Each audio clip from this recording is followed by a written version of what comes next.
gobyerno makilimot aning Anglican law.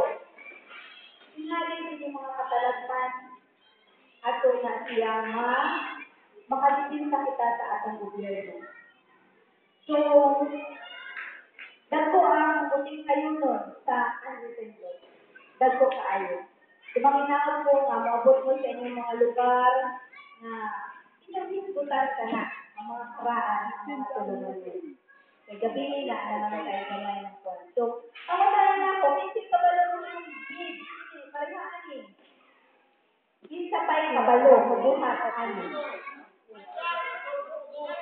Naba? Wala na, Diyos. Kuha si nanay. Isa na lang? Di ka mo tagali ka, Diyos.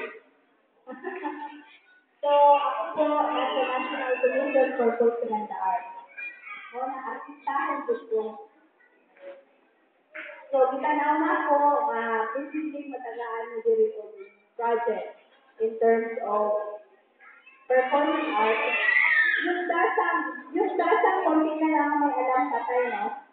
Gamay na lang nakabalo sa dasang. So, isa ka na siya ang dapat na i-revise. No? So, kaya ang support ng NCCA na.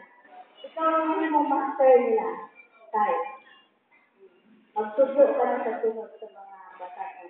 So, pagtingnan na itong pumunta yun na project ang guwapo dito sa Santo Luis kaya ang masumang doon sa NCCA, 1 project per municipality. So, ato nang tanaw ko tayo mahali para sa inyo.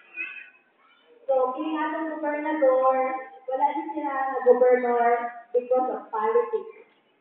But because of the spirit, mga apo.